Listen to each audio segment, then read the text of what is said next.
kay tungod sa ilang paggukod ni Sara Duterte, kay tungod sa ilang paggukod sa pamilyang Duterte, gigaba-gabaan sila karon nga par ang ilang gipayon nga impeachment complaint gibasura sa Supreme Court.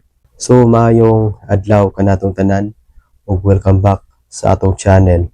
Ug daghan kayong salamat mga par sa inyong pagsuporta ug sa ako ang mga viewers nga wala pa naka-subscribe. Palihog ko og subscribe nga par para ma-update mo sa atong mga i-upload nga mga video reaction. So karon nga mga par, kabahin aning article of impeachment ni Sara Duterte. Kay gitawag ni siya article of impeachment kay na-transmit ni siya sa Senado mga par. Kay sa dito pa ni sa lower house ano siya gitawag og impeachment complaint.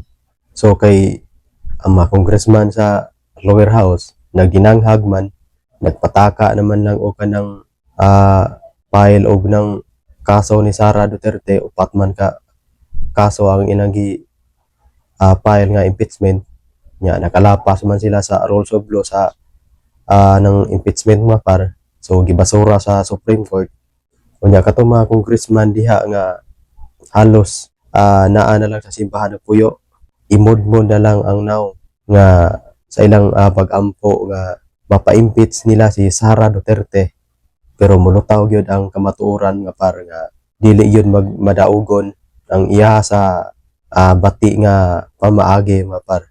Kay tungod sa ilang paggukod ni Sara Duterte, kay tungod sa ilang paggukod sa pamilyang Duterte, gigaba-gabaan sila karon nga par ang ilang gipayon nga impeachment complaint gibasura sa Supreme Court. Ang maayo ninyo buhaton diha ang katong mga congressman nga gusto yun gayo nga mapa-impeach si Sara Duterte kay para di gini makadaga sa 2028 ang inyong kaugalingon, tambag-tabagay na lang na ninyo inyong kaugalingon nga nang wala mag-success ang inyong pag-ampo, wala masantos ang inyong pag-ampo o wala mo masantos sa inyong pag-ampo.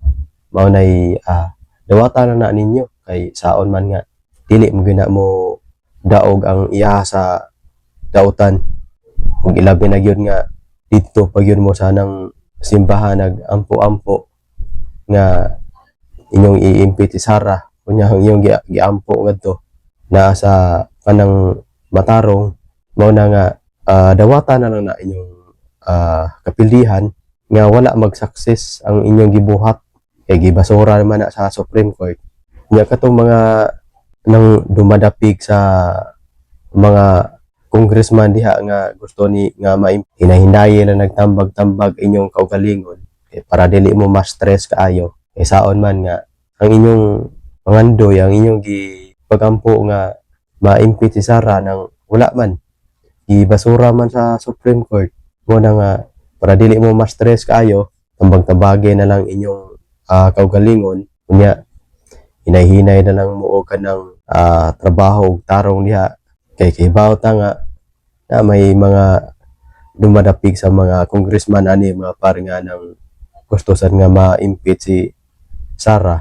Magtabagay lang na inyong kaugalingon diha nga kanang ang inyong gipaabot wala na kay saon man nga dili mo ginamudaog ang nasa iyahang dautan nga buhat.